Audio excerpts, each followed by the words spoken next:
Ya se encuentra en desplazamiento hacia este Congreso Nacional el señor Presidente de la Nación, doctor Javier Milei.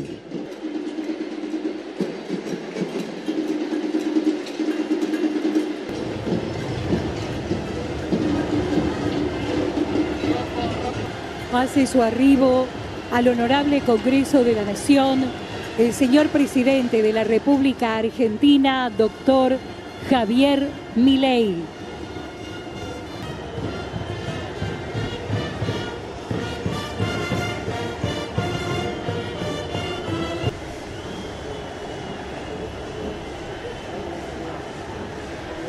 El señor Presidente asciende por las escalinatas a través del cordón de honor y es recibido por la Vicepresidente de la República y Presidente de la Honorable Cámara de Senadores de la Nación, doctora Victoria Villarruel. El Presidente de la Nación deja su rúbrica en la apertura de las sesiones ordinarias del Congreso Nacional, edición 2024.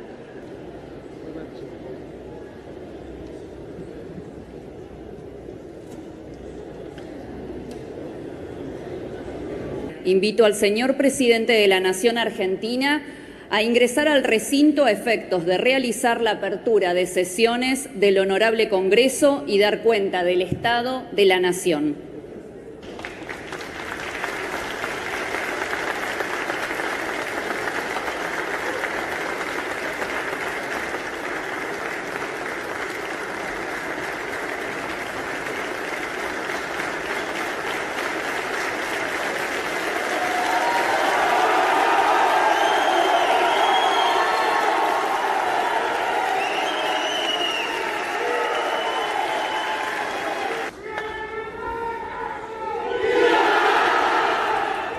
Diputados y senadores del Congreso de la Nación, gobernadores, ministros de la Corte Suprema de Justicia, embajadores y quienes nos acompañan hoy en este recinto, nos reunimos aquí, como marca la Constitución Nacional, para comunicar el estado de nuestra nación a todo el pueblo argentino, que nos está mirando a lo largo y a lo ancho de todo el país. En el día de hoy se cumplen exactamente 82 días desde que asumimos el desafío de conducir la nación en lo que es posiblemente el momento económico más crítico de su historia. Luego de más de 100 años de insistir con un modelo empobrecedor y habiendo olvidado casi por completo las ideas que hicieron grande nuestro país, los últimos 20 años han sido particularmente un desastre económico, una orgía de gasto público, emisión descontrolada que tuvo como resultado la peor herencia que ningún gobierno en la historia argentina haya recibido jamás. Muchos de los datos económicos de la herencia que recibimos son públicos, desde el día 1 en que tomamos el mando del país. Tal vez el indicador más descarnado de la herencia que hemos recibido lo conocimos recientemente, al haberse hecho público el dato de que cerca del 60% de los argentinos se encuentran por debajo de la línea de pobreza.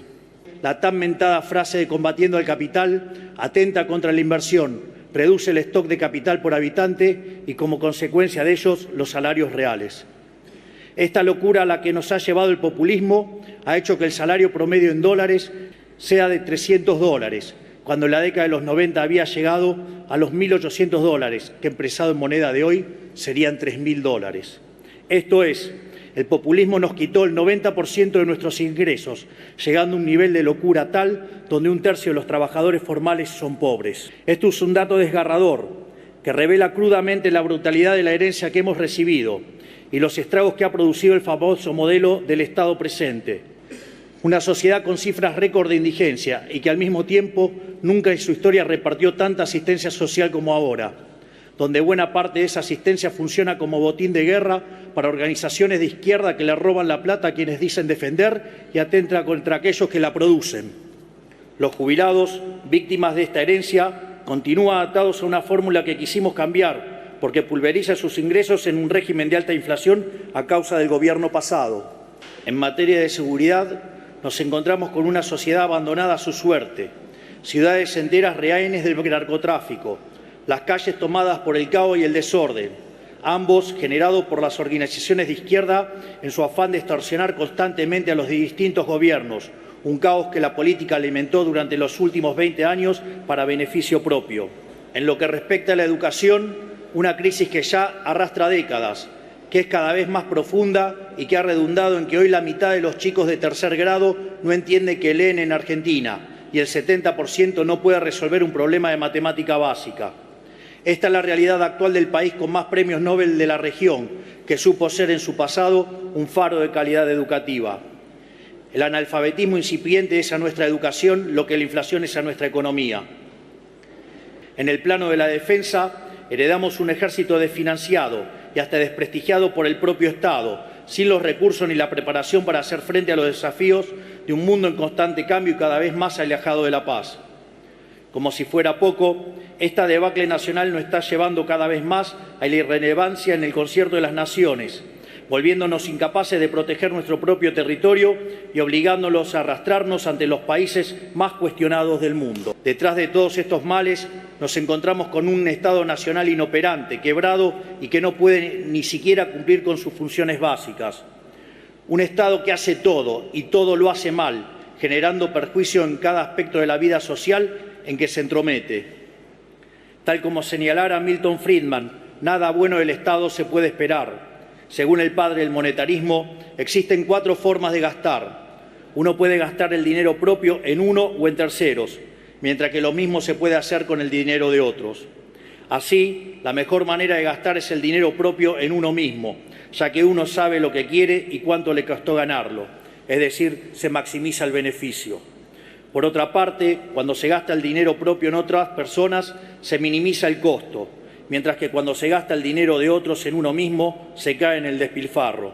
Por ende, esto se deriva que no hay forma peor de gastar que gastar el dinero de otros en otros, justamente lo que hace el Estado.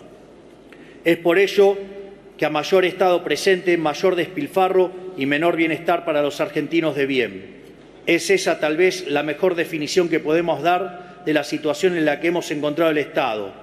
Una organización criminal diseñada para que en cada permiso, en cada regulación, en cada trámite y en cada operación haya una coima para el político de turno.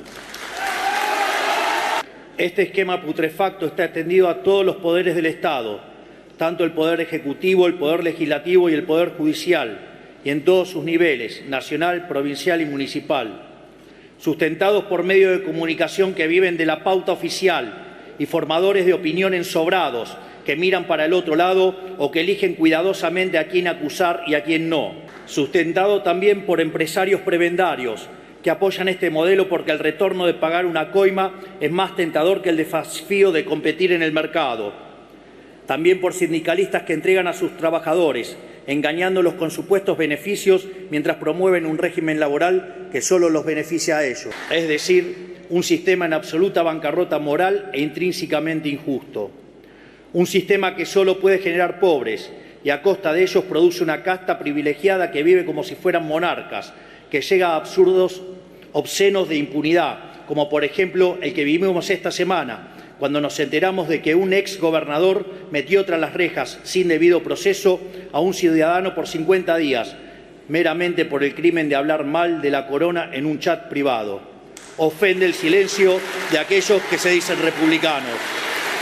Tras haber visto con mis propios ojos y en detalle la vulgaridad del despilfarro con el que la política se acostumbró a vivir, ratifico una vez más que no se trata de impericia, que un sistema que haga tanto daño a tanta gente no es casualidad el desastre en lo que nos han sumergido. Se trata de un esquema consciente y planificado, se trata de lo que yo llamo el modelo de la casta. Es que hay una relación íntima entre los privilegios de la política y el malestar del común de los argentinos.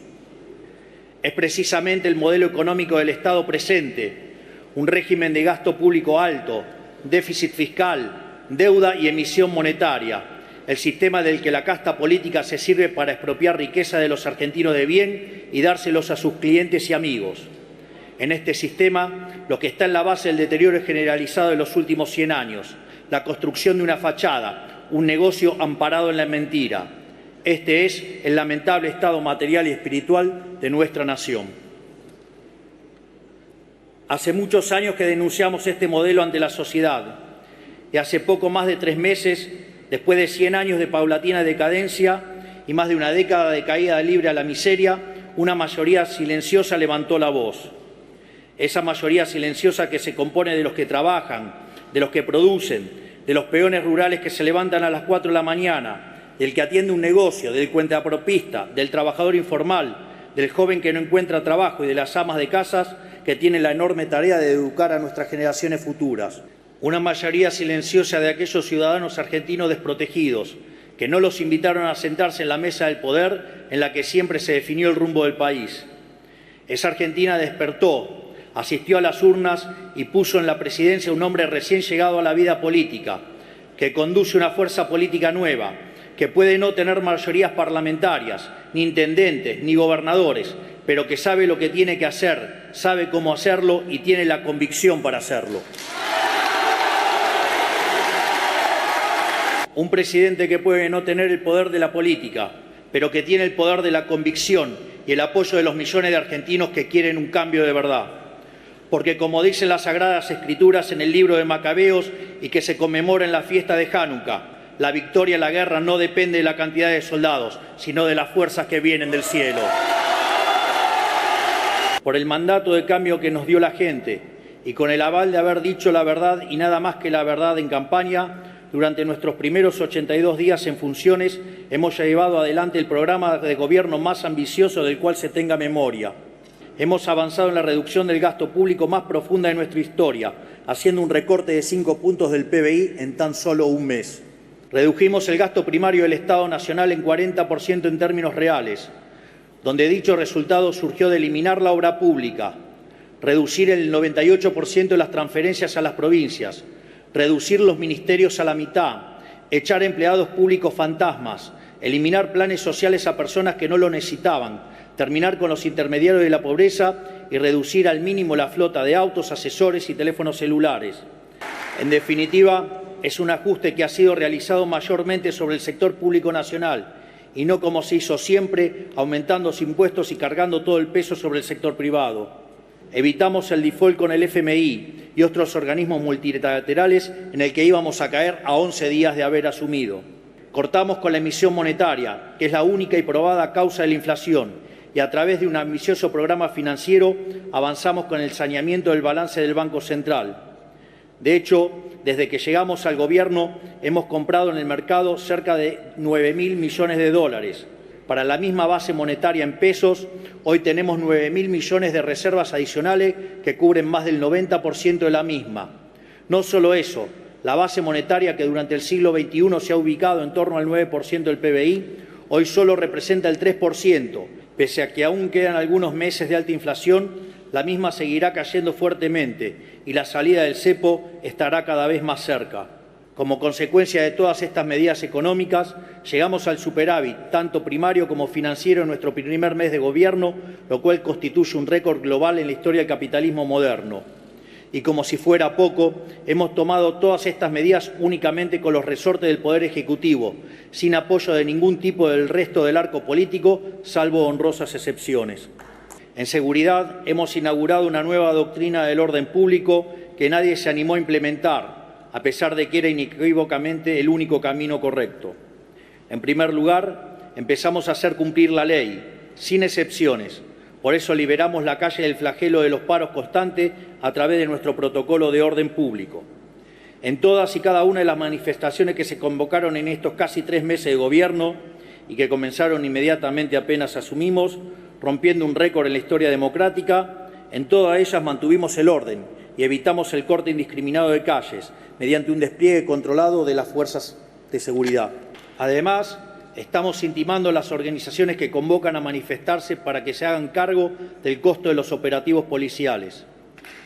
Se terminó con nosotros la cultura vil del despreciar a las fuerzas del orden y a las víctimas del delito. Por eso estamos impulsando una ampliación del marco de legítima defensa y de cumplimiento del deber, para que no termine entre las rejas los ciudadanos que se protegen a sí mismos o los policías que protegen a los ciudadanos, mientras los delincuentes pasean libres por nuestras calles. Respecto a la asistencia social, nos comprometimos a terminar de una vez y para siempre con el negocio de los gerentes de la pobreza, que usan la intermediación de planes como mecanismo recaudatorio y como recurso extorsivo para manipular a los que menos tienen.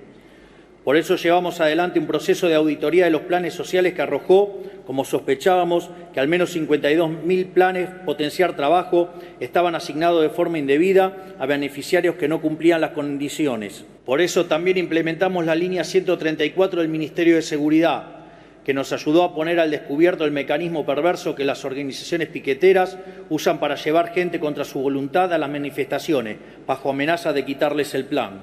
Y llegamos a descubrir a la cara más oscura de este fenómeno, una banda política en Chaco que explotaba sexualmente a mujeres y arbitraba sus planes sociales. Estamos terminando con la extorsión de las organizaciones sociales hacia los beneficiarios, y gracias al protocolo de seguridad instrumentado por la ministra Patricia Bullrich, estamos terminando también con la extorsión cotidiana que las organizaciones sociales le imponen a la sociedad cada vez que cortan una calle.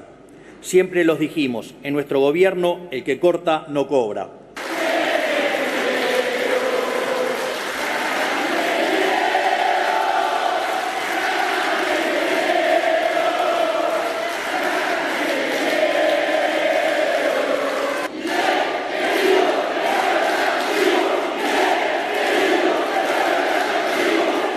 Incluimos en el decreto de necesidad y urgencia la educación como servicio esencial, lo cual les sacará el arma de la mano a los sindicatos y los obligará a prestar al menos un 70% del servicio educativo durante cualquier huelga. También cancelamos la publicidad oficial en medios de comunicación por un año. Es una inmoralidad que en un país pobre como el nuestro los gobiernos gasten el dinero de la gente para comprar voluntades de periodistas.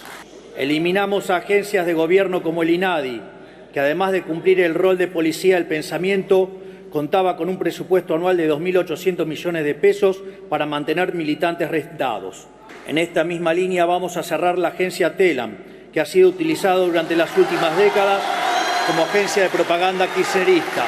Tanto yo como mis funcionarios viajamos en vuelos comerciales y no en aviones privados, como están acostumbrados a hacer los políticos que tienen una concepción laxa de para qué sirve un avión sanitario. En los próximos días, la Administración Nacional de Aviación Civil establecerá un nuevo criterio regulatorio para que ningún político ni familiares de políticos puedan usar aviones privados, salvo para cuestiones estrictamente oficiales. Desde el 1 de marzo, ningún funcionario que viaje con un pasaje pagado por un organismo público puede acumular millas para viajes personales, un privilegio sin sentido que grafica a la perfección el modelo de la casta. Terminamos también con el Festival de los Vehículos Oficiales. Ahora el que quiere importar lo puede hacer sin preguntarle a nadie. Se acabó la era de las coimas a cambio de permisos de importación. Para profundizar en nuestra misión de terminar con los privilegios de la política y sus amigos, estamos enviando al Congreso un paquete de leyes anticasta, del cual quiero compartir con ustedes algunos de sus componentes. Eliminaremos las jubilaciones de privilegios para presidente y vicepresidente. Obligaremos a los sindicatos a elegir sus autoridades a través de elecciones periódicas, libres y supervisadas por la justicia electoral, que limitará los mandatos de esas autoridades a 4 años y establecerá un tope de una sola reelección posible. Los convenios colectivos específicos que realicen en la asociación libre los trabajadores de una empresa o grupo de empresas primarán sobre los convenios colectivos del sector. Vamos a terminar con esa locura de imponerle a la gente las condiciones laborales que define atrás de un escritorio un señor que no trabaja hace 30 años. Las personas condenadas por corrupción en segunda instancia no podrán presentarse como candidatos en elecciones nacionales. Todo exfuncionario público con condena firme en segunda instancia por delitos de corrupción perderá automáticamente cualquier beneficio que tenga por haber sido funcionario. Reduciremos drásticamente la cantidad de contratos para asesores de los diputados y senadores de la Nación. Ha sido una práctica común de la política que los representantes del pueblo armen pymes de 30 o 40 asesores cada uno, dilapidando los recursos de los argentinos. Se descontará la jornada del sueldo a los empleados del Estado que no vayan a trabajar por motivo de paro. Eliminaremos el financiamiento público de los partidos políticos.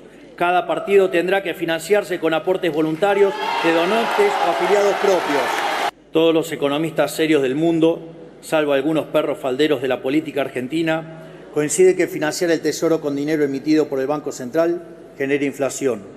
Esto no es opinable. Financiar al Tesoro con emisión está simplemente mal. técnica y moralmente mal.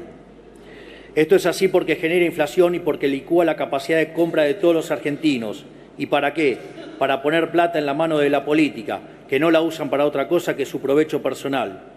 Sin embargo, en Argentina lo hemos hecho una y otra vez y como resultado somos uno de los países que más inflación ha tenido en la historia moderna.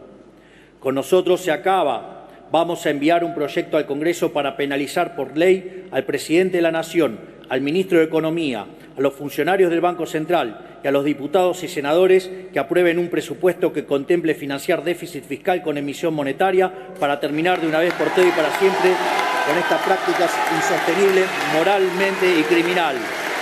Propondremos que dicho delito esté a la altura de un delito de lesa humanidad, de manera tal que sea imprescriptible, para que tarde o temprano paguen el costo de sus acciones. Todas estas medidas que hemos implementado, como también los proyectos de reforma que hemos promovido, han sido recibidos con recelo y desconfianza por buena parte de la dirigencia política argentina, por no decir con abierto rechazo. Lo que pasó con el capítulo laboral del DNU y con la ley de bases y puntos de partida para la libertad de los argentinos, que reflejaban algunos de los cambios en los que queremos avanzar, demuestra cabalmente este punto. Una ley que tiene como norte volver a abrazar el modelo de la libertad, inspirados en las ideas de Alberdi y de la generación del 37, que viene a liberar las fuerzas productivas de los argentinos, a devolver libertades, a terminar con privilegios y negocios de la casta. Fue manoseada y rechazada por una parte de la clase política que se resiste a cambiar. Porque no debemos engañarnos. Hay un sector importante de la dirigencia política que no quiere abandonar los privilegios del antiguo régimen. Los vimos en las violentas manifestaciones frente al Congreso, en las declaraciones de los sindicalistas que se resisten a entender que la Argentina de los privilegios se terminó, en el accionar de diputados que pidieron el voto apoyando el cambio, pero que pretendieron traicionar su mandato mientras nadie veía. Lo vimos también en la reparación de los jinetes del fracaso como Sergio Massa, Pablo Moyano, Juan Grabois y Máximo Kirchner.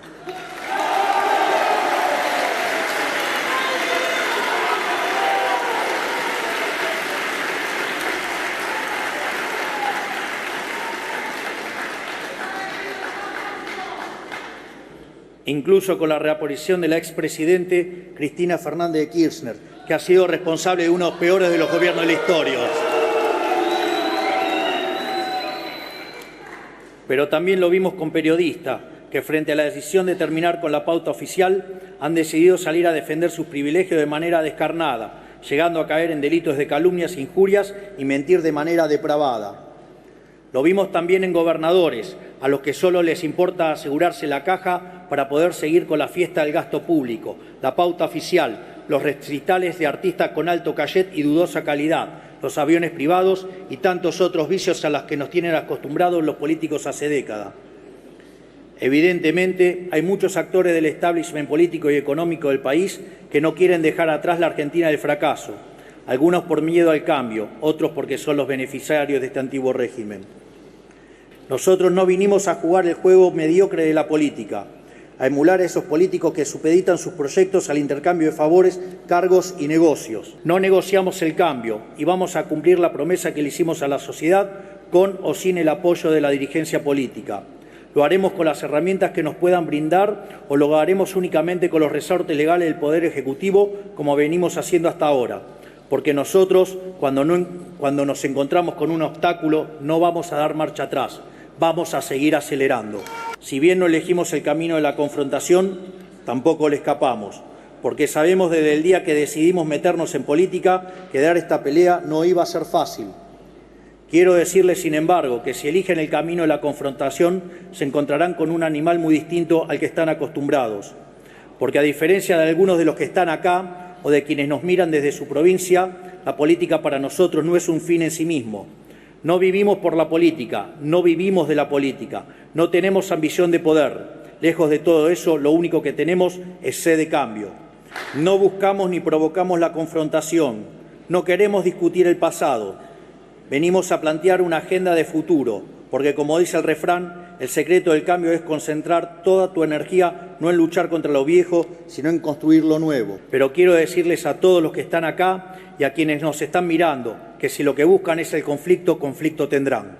Quiero convocar tanto a gobernadores como expresidentes y líderes de los principales partidos políticos a que depongamos nuestros intereses personales y nos encontremos el próximo 25 de mayo en la provincia de Córdoba para la firma de un nuevo contrato social llamado Pacto de Mayo, un contrato social que establezca los 10 principios del nuevo orden económico argentino. Ese Pacto de Mayo tendrá por fin establecer las 10 políticas de Estado que el país necesita para abandonar la senda del fracaso y comenzar a recorrer el camino de la prosperidad. Esas 10 políticas de Estado son: 1. La inviolabilidad de la propiedad privada. 2. El equilibrio fiscal innegociable. 3. La reducción del gasto público a niveles históricos en torno al 25% del PIB. 4. Una reforma tributaria que reduzca la presión impositiva, simplifique la vida de los argentinos y promueva el comercio. 5. Rediscutir la coparticipación federal de impuestos y terminar para siempre con el modelo extorsivo actual.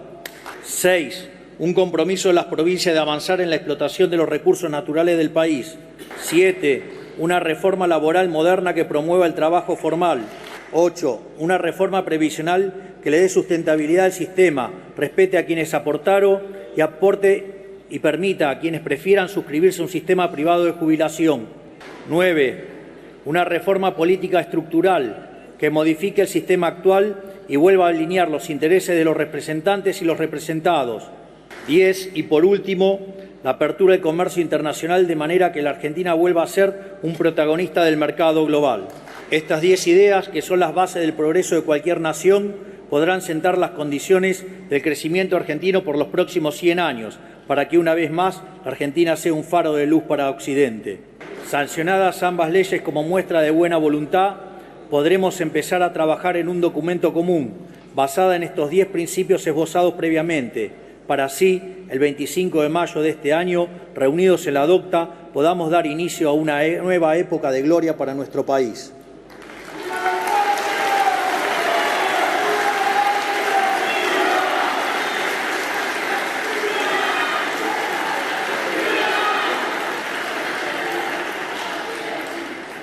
Esta es la oferta que nosotros ponemos sobre la mesa.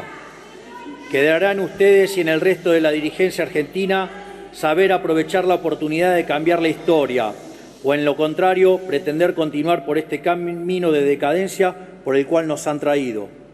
Ese día veremos quiénes están sentados en la mesa trabajando por los argentinos y quiénes pretenden continuar por este camino de servidumbre.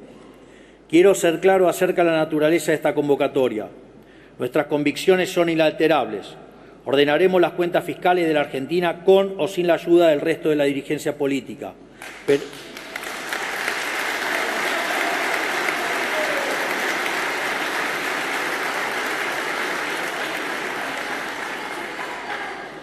Pero si el resto de la política acompaña, lo haremos más rápido y mejor, con menor costo social y mayor costo para quienes viven de este sistema. Si el resto de la política acompaña, las reformas que implementaremos tendrán un carácter más duradero y, en consecuencia, generarán mayor seguridad para los actores económicos locales y extranjeros, lo cual redundará en acelerar el crecimiento económico, la caída de la pobreza y la mejora del bienestar.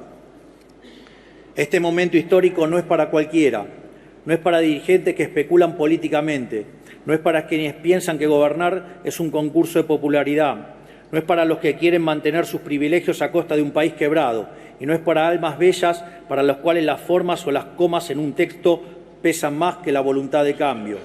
Es para hombres o mujeres de Estado, para patriotas, para aquellos que piensan en la historia, que están dispuestos a arriesgarlo todo en beneficio de la nación, porque arreglar este país requiere de enormes sacrificios.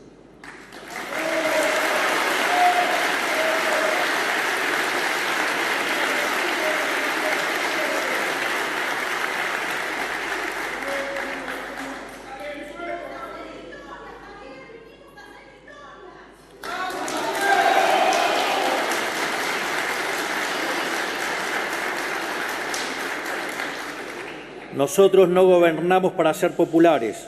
La búsqueda de popularidad es un mal consejo para un líder. Es esa brújula la que empujó a los gobiernos de los últimos 20 años a postergar medidas que, si bien eran difíciles, eran también necesarias. Nosotros no escuchamos esos cantos de sirena. No gobernamos para ser populares ni hoy ni mañana. Gobernamos para todos los argentinos incluso para los argentinos que aún no nacieron, para que algún día, dentro de 30 años, cuando la Argentina sea una potencia mundial, las generaciones futuras miren para atrás y digan: fue ahí, en la docta, que nuestra querida provincia de Córdoba, que comenzó el camino de la prosperidad.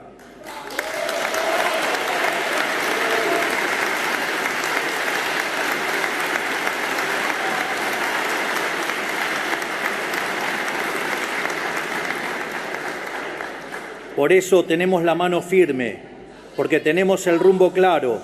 Por eso también aceptamos pagar todos los costos políticos para lograr esos cambios, inclusive costos políticos que no nos correspondan.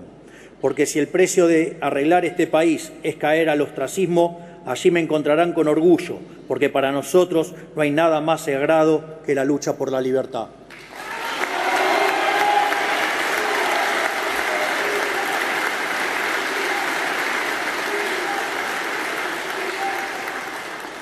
Miro a la Argentina y veo un país con todo por hacer, un país rico en recursos naturales, rico en capital humano y con un espíritu hambriento de prosperidad, pero encerrado, encorsetado y reprimido por un modelo que solo puede conducir al fracaso.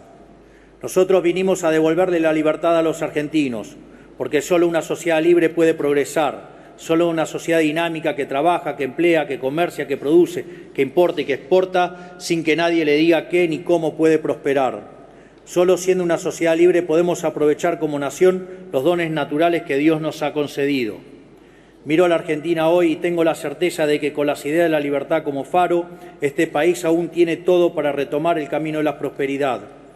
Para eso gobernamos, para volver a hacer de la Argentina una de las grandes naciones del mundo, líder y referencia de la región, una potencia productiva, agrícola, energética, comercial, marítima y tecnológica, llena de vida, voraz por poblar los rincones de la patria con el espíritu de frontera que alguna vez nos caracterizó. Ese es el país con el que sueño y para el que gobierno. Para concluir este mensaje, a los gobernadores, los dirigentes, los distintos partidos del sistema político y a los diputados y senadores que se encuentran aquí presentes hoy, les digo, están ante un momento bisagra en la historia argentina.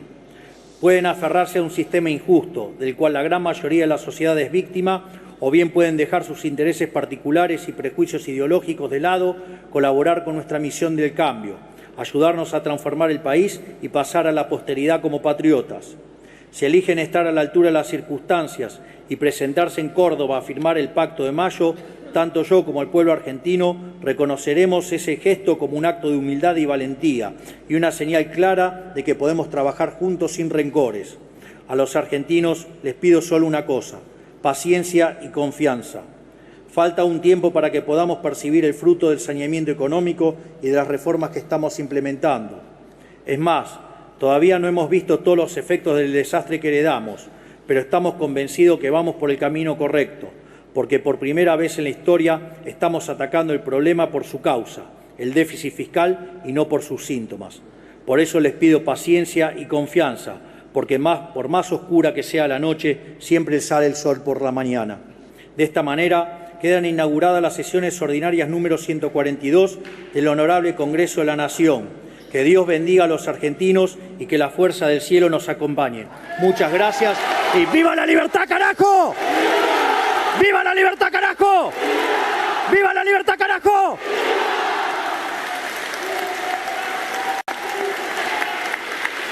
Habiéndose cumplido el objetivo de esta solemne asamblea, queda levantada la misma.